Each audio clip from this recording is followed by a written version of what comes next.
All right. Gotta turn this down here. What's up going on, everybody?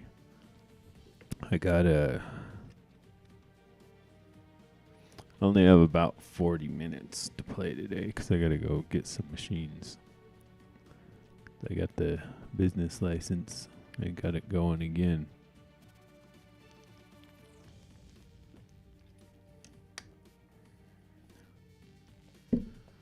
Okay, so I think if I go to this one right here, this is what I was doing. So if I click on that, it should take me back into here. Yeah, this is what I don't like about this whole business thing. Is it just eats your time. Warm round of applause just for being I know. Excellent. So, what should we expect out there during this event? It's time for some proper racing, or that's what you would get on a regular weekend, but the grid. Sorry, Raise Control are about to get this underway. So wait, is this the continuation? Or did this start something over? 'Cause this was what the first race was.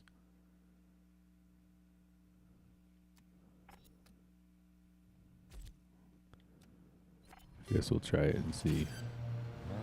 Oops.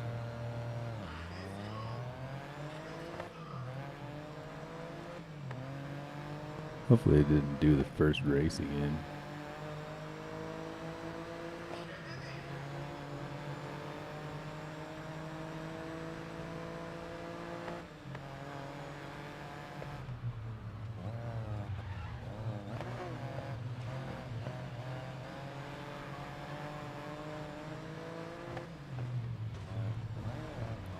Alright, anyway, so I got my business license and I got my business name.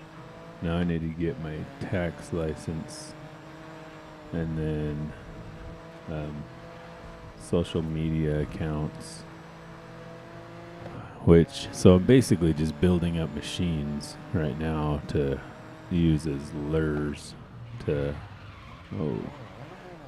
basically get people to gain customers. So let's see if I can. It must not be the first race because I think it's on the harder difficulty. I feel like the first race I went out and did first really fast, and then that's basically it.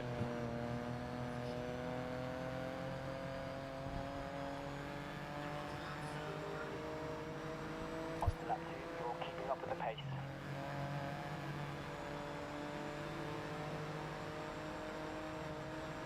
That's where I always get him is on the straight anyways.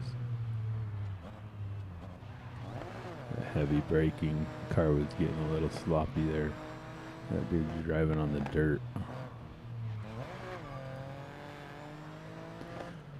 Anyway, so out in first now. So hopefully this isn't the first race again. Hopefully it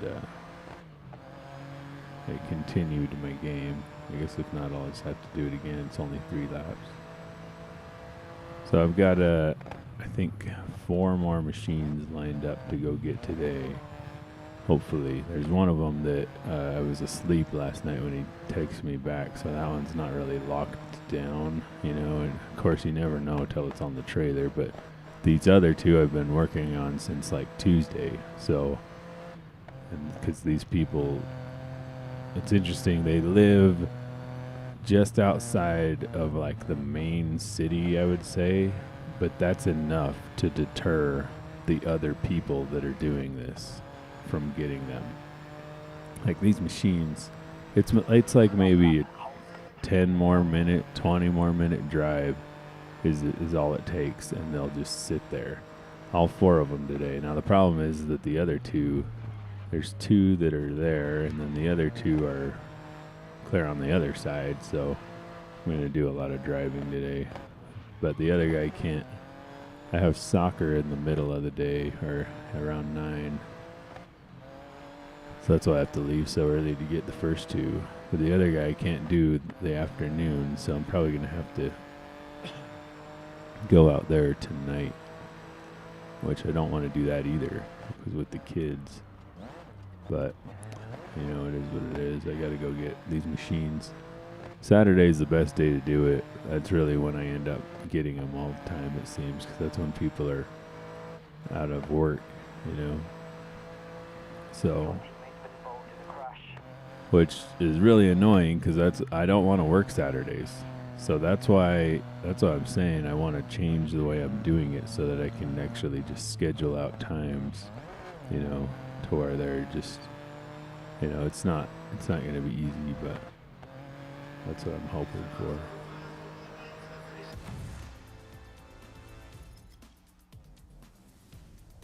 Can schedule out later times on the weekdays where, you know, it won't be Saturdays. Okay, so it did continue me because, yeah.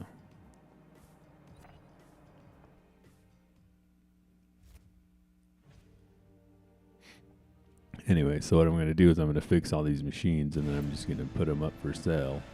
And And into the final round now, where it will all be decided. Inel, what are your thoughts?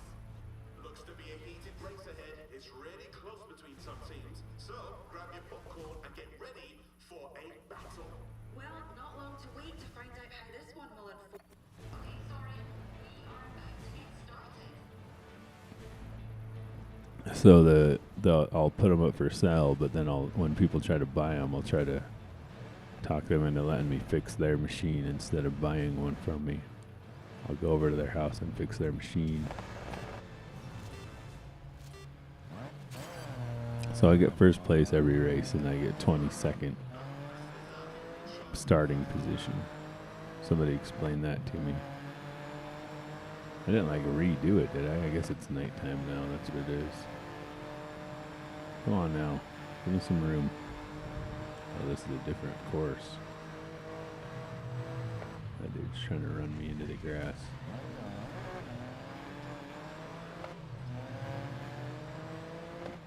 It's an old school strategy Your right teammate there. crashed. What you do is you go way too fast in the first corner and then you slam yourself into somebody and they make you hold the corner. That's what I used to do when I was a kid playing racing games, when I didn't realize that I should brake.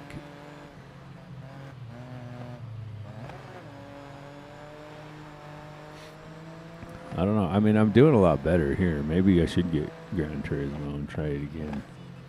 So I tried it when I was young and couldn't get it, but I probably just didn't ever brake enough or anything.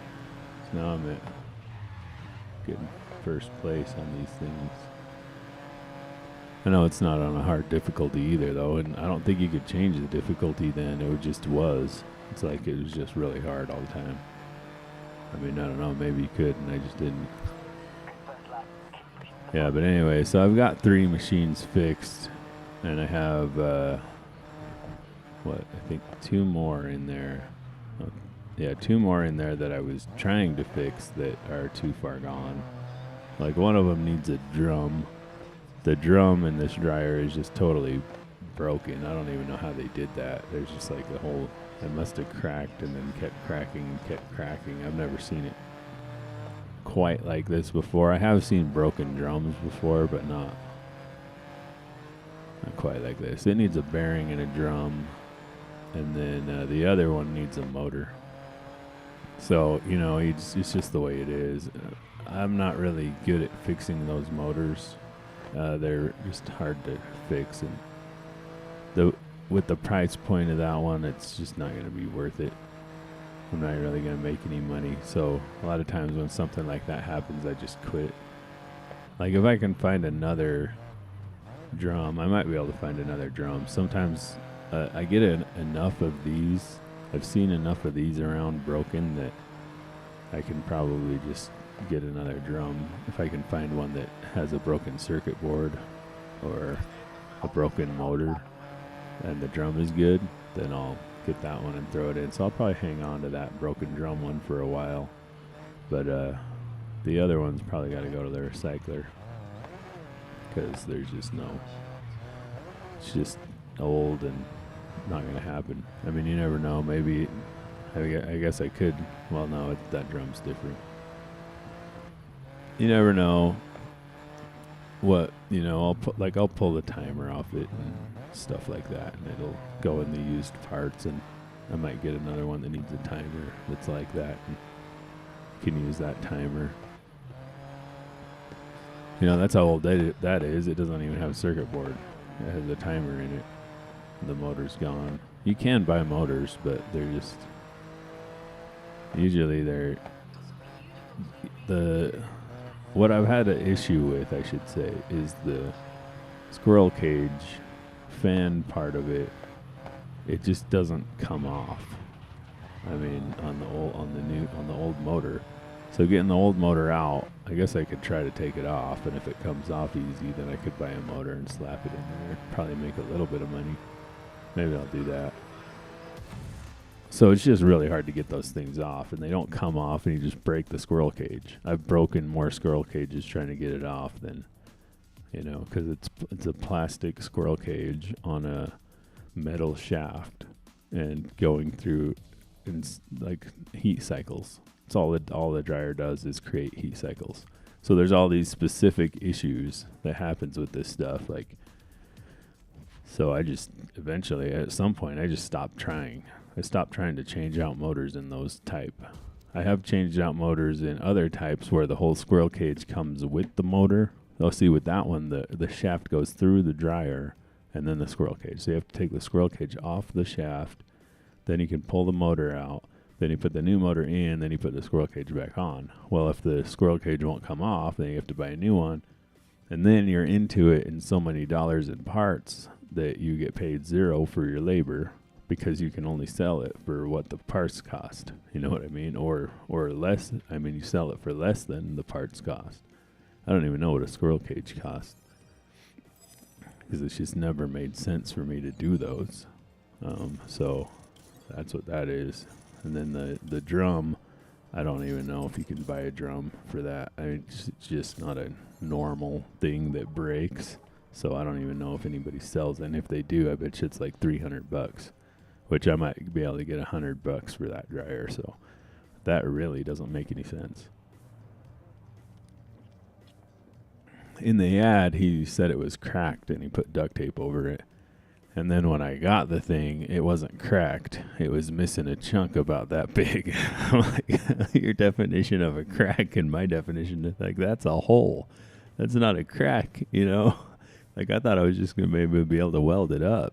Like, I have a welder. I could weld it up and grind it smooth and then paint it white, and, it's just body work. But nope, it's a hole. It's missing stuff. So I'm like, well, I'm not gonna work on it that hard. I'm not gonna make a new piece of metal and then I guess I could.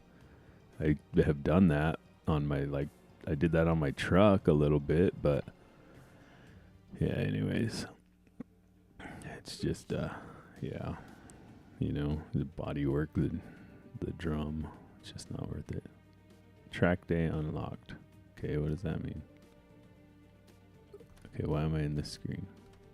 Career.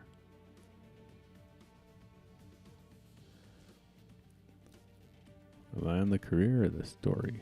Did I beat it? Or do I have to go back into here? Did I push the wrong thing?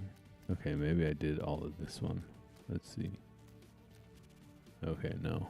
See, so it was, I don't know what it was doing. That isn't the right things. I thought it was putting me onto this. I guess not. Okay, 20 more minutes. Yeah, the one guy I'm going to see today, though, he's an interesting dude. Because, the reason it took so long, part of it was because he just wouldn't text me back. And sometimes people get like this. Series once again revs up its engines, and the Pro Series is the pinnacle of racing, where our teams need to stay in the safety zone and be one of the 8 teams to make it through to our show-stopping finale, the Gauntlet.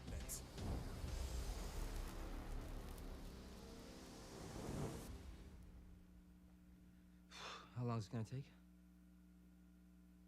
Just water for me? Sorry,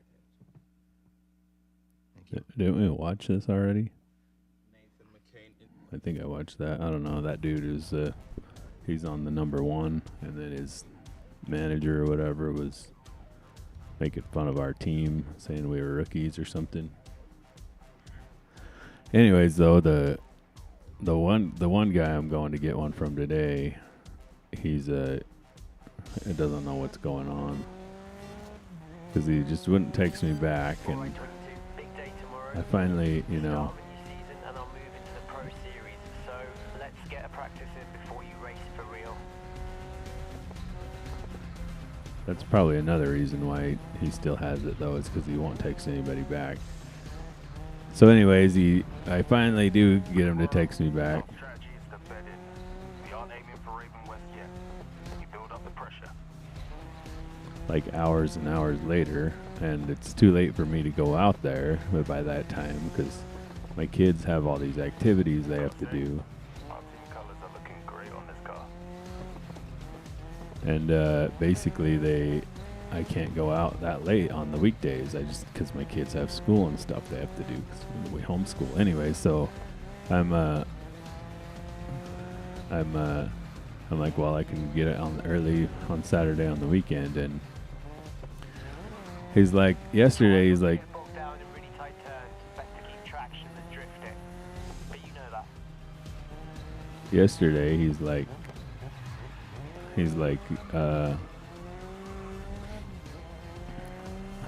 I have the washer too, so I'm getting the dryer from him. He's like, I have the washer too if you want it, but give me an offer.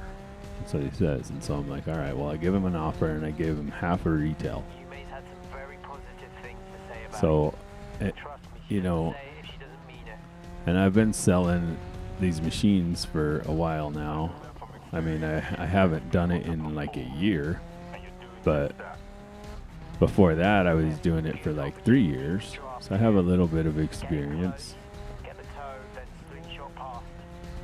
And you know, so I kind of know what these things are worth just without, you know, without doing any research. Like what I used to do is I would pull up the Track limits here. It's so easy to get a time penalty by going over or cutting a corner. I would pull up the classifieds, and I would look up that machine, and then I would basically just, you know, price it but based on what other people were pricing theirs at. But I kind of got to a point to where I didn't have to do that. I could kind of tell by how old they were, how much they should be, and what people would spend on them. And you know, when I would overprice something, nobody would buy it. Nobody would text you. Like, the market decides how much it costs, not you. So anyways, I'm like, well, I gave him half of what I think retail was.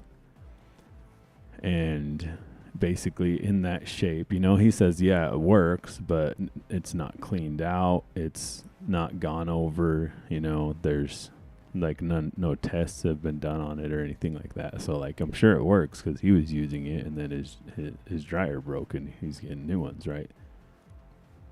But, and you know, and like, I can't buy it for retail because I need to sell it and make enough to cover my time. You know, I need labor money is what I need, or else there's no point in me doing this at all. I'm not doing it for the fun of it. So I gave him half a retail, which is actually more than I would ever spend on them because I have costs to cover, you know, not just my labor. So I have gas, everything else. Like, this stuff, it's not easy making a business work, you know. So he's like, I'm like, you could probably get more for it if you just sold it yourself, but here's what I can offer, you know. And he basically came back and he's like, oh, well, I wanted to get, and he says the number is 5 times what retail is. Like, you could go buy new ones for this amount. And I'm just like, okay, sounds good. Like, I hope you get it. I just, like, you know, people are just like, it's crazy sometimes how much people think that these things are still worth, and they're just not. I mean, you know, so I did, I was telling my wife about it, and then while I was telling her, I looked up, I sort of did a little bit of research on it, and I found a dealer who's selling a pair of them for half of what he wanted for the one, or basically the dealer was selling the washer for about half of what he wanted for his washer. So I'm like, and that's, gone through with a warranty and free delivery. And I'm like, yeah, you're not going to get that much. I think what he's asking for is half of what a new one of that model would be. So, which is just not, for its age, I mean, it's probably like 10 years old. So a 10-year-old washer is not worth half of a new one. It's just not. I don't know. So I'm like, well, I'm not going to sit here and like haggle with you. Like, this is what I can give for it, and that's it. So if you don't want to take it, I mean, well, I guess we'll see if he still has it in a couple of weeks. Maybe I'll go run back out there. But, that's the problem, is by then I don't know if I'll have sold the dryer or not. It's like, the idea is you want to keep them together. But basically what I'm going to do is get these dryers and try not to sell them. If I do sell them, I'm going to try to get the dryers from the people I sell them to. Because the part that I hate about this business the most is this part right here. They're running around and competing with the rest of the world to collect these dryers that are broken, before they go to the dump. Because some people will put them up there and they're like, if you guys don't want this, I'm taking it to the dump tomorrow. If it doesn't sell today, I'm taking it to the dump tomorrow. And I'm just like, well, like, you got to give us time to get out there. Well, somebody else will get out there before me because I have kids and I have, a job. There's people out there doing this. This is all they do. It's their whole, income is this. And I'm not trying to compete with it. Like, it's just a natural thing with business. You have to compete. But the thing is that to go get the machines, you have to do it now. So like, 5 o'clock at night, if you want this thing, you have to go now. Whether you're tired, you've worked all day already, a lot of times I start at 3 in the morning. So by 5 p.m. at night, I'm getting pretty tired. That's, I'm 14 hours into my day.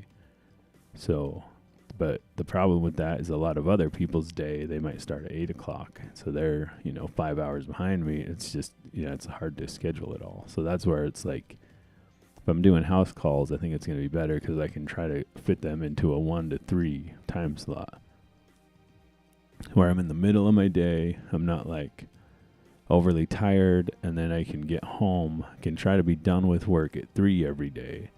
So 3 to 3 every day is what I'm going to try to do. And then I'll have from 3 to 9 for hanging out with the kids or, screens or whatever. My leisure time. So every day my day will be set up like that. So 3 to 3 is working, and then 3 to 9 is not working. That should fit well within all of the CDL requirements and everything like that.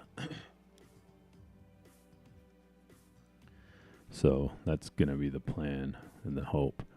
With the new route that I'm on at work, it should fit in well. I mean, right now it's a mess, but I know it's not going to be like that forever. Like we're down 2 people. And so my Wednesday has not been great lately.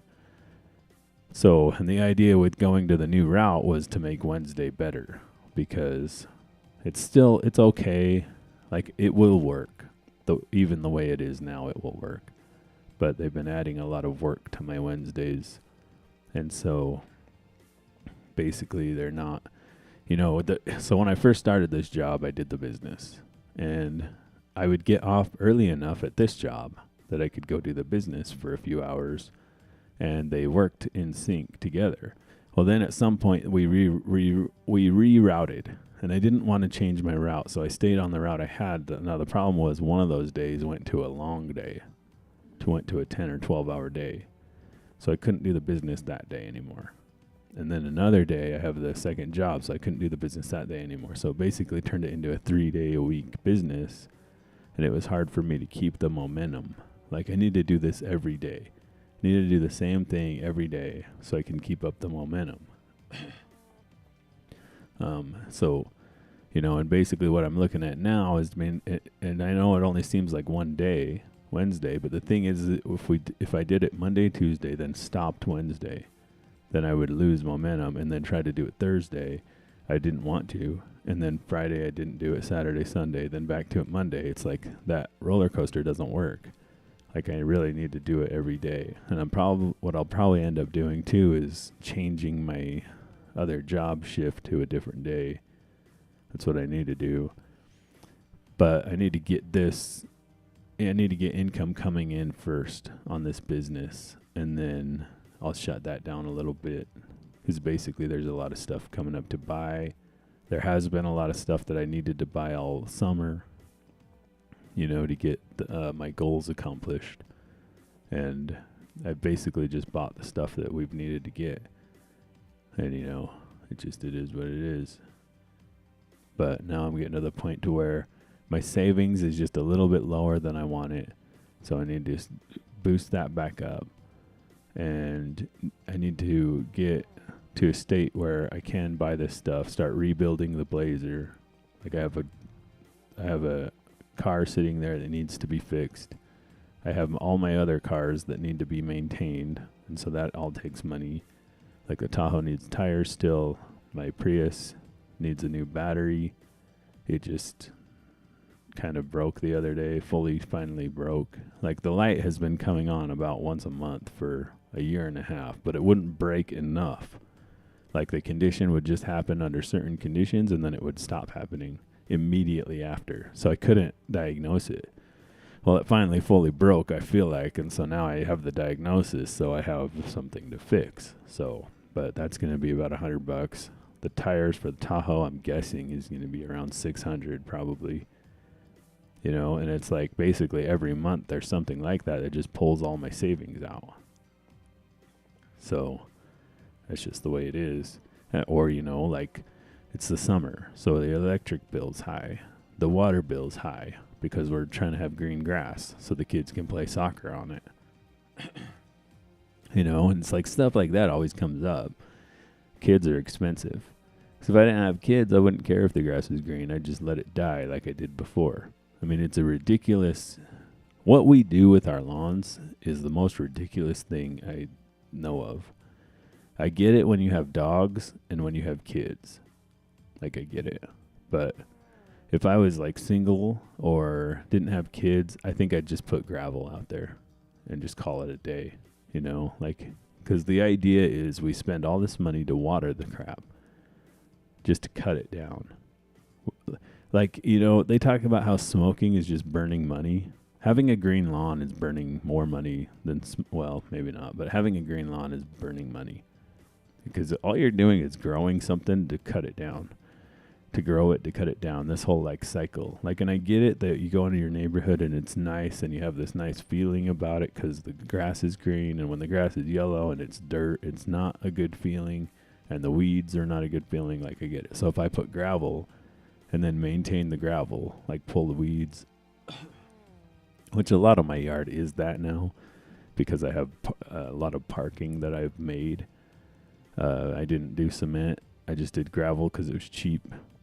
It was a lot of work, but that's what we did. So anyways, so I have to pull the weeds out of that, but it's not nearly as hard or as much work or as much money as mowing grasses. Going out there every once in a while and pulling the weeds. So anyways, but it's just a ridiculous concept. But I need the grass because they play soccer back there sometimes, and they're trying to do their soccer.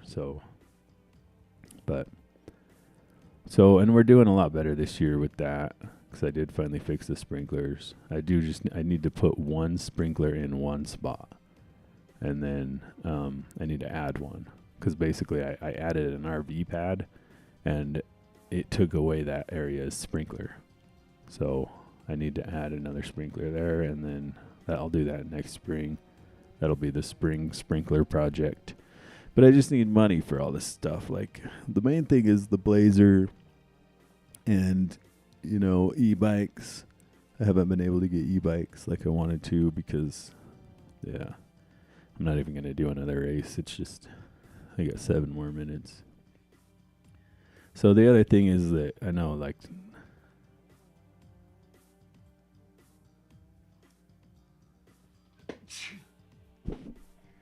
Jeez, I gotta sneeze. So the other thing is I'm not going to be able to do my drums until maybe later today.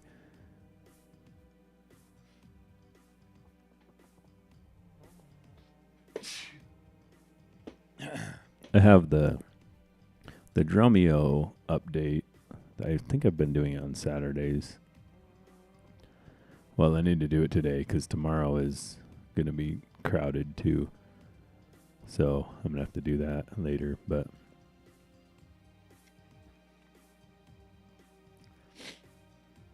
yeah. So what I'll do is I'll just do, I don't know.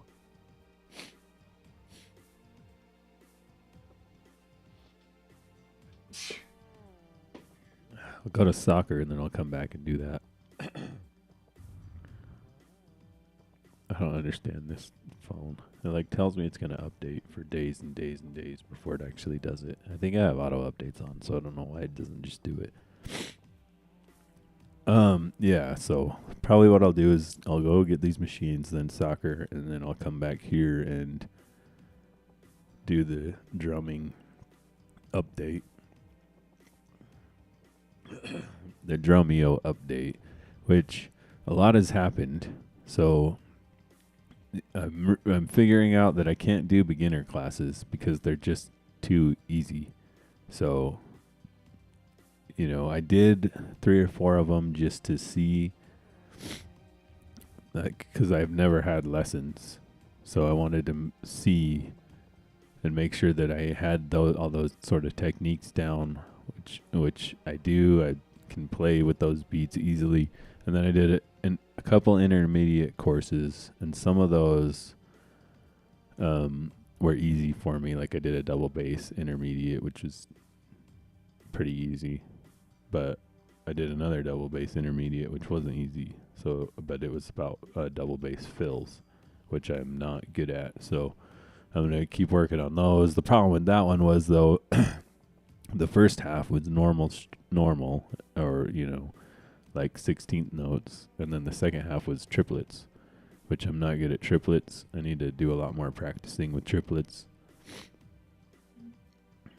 And then the other intermediate class was the independence class, which is just mind-bending. It's just not, because everything about it is, you know, in beginning drums, you learn there's like tracks, you know, so you're running down a rail on one side of your body and you're running down a rail on the other side of your body, and they just don't really meet. You're just kind of like going, you know, this is doing one thing and this is doing the other thing, and it's just kind of like left, right, left, right, left, right, left, right. Well, in this independence class, this hand was doing all the things that this hand would do and its own job. So now we're doing this beat where this hand is doing both hands' jobs, which is what this drummer does. I mean, he's really good and he does all the normal things that normal drummers do, but where I found him was him doing, let's just say he would play one beat with one hand, where normally you'd play that one beat with 2 hands. He would just play it with the one. And it sounds good, like it's, you know, like he's hitting all the notes just with one hand. And then with his other hand, he would do like this other crazy stuff that doesn't even make sense with the same beat. So it's almost like he's 2 drummers doing 2 beats with his 2 hands, right? So that's really what interested me in learning from this guy. And so I did that. And then, but it's just mind bending. It's just really hard to go from, you know, and that's the thing, is I never stepped up to that next level of drumming.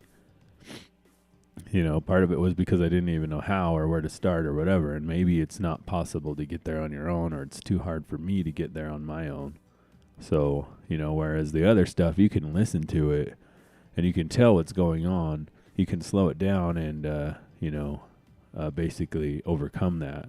But with this stuff, it's so complicated that it is very hard. It's for me anyways. So that's what I've been doing. Okay, so he came up with 3. So far, we've done 3 beats that are. He calls it an ostinato or ostinato, and I don't even know if that is English, because he's not. I'm not sure where he's from, but he's got an accent. I think he speaks Spanish wherever he's from, and English is his second language, it seems like. But so when he's saying that, I don't know if there's an English word for it. But anyways, it's that idea of, patting your head and rubbing your stomach at the same time. That's what you're doing. That's what it is. But so there's 3 beats that he's taught us or me or whatever, and it's eventually going to get into a song. Well, the first beat I can barely play, and a lot of the times I don't even play it right because of the kick drum, where it would normally land with my right hand. It is now landing with my left hand and my right hand, depending on what's going on. And so I'm breaking the independence, the tracks, They're now becoming the same and then separate and then the same, and it's just really hard. And then going into the chorus beat, I can play both beats, but I cannot make the transition from one to the other smoothly. So this week's class, he's putting them together. And I'm assuming the other beat is going to be for some sort of bridge or breakdown or something. So so far we've got the verse, chorus, which is extremely hard to play. And then he hasn't added the really hard beat in yet. And so I'm going to get to that, and I'm basically going to do that class over and over again until I can play it all perfectly and great. And just to, break it up. And I am finding when I'm freestyling in the band, I have been hitting cymbal hits with my left hand that I normally would have hit with my right hand. And you probably can't tell any difference if you're just listening to it or watching me play, because it's not like super intense what I'm doing, but I have noticed it. So anyways, I'm out of time, so I'm going to go, but I'll probably be back.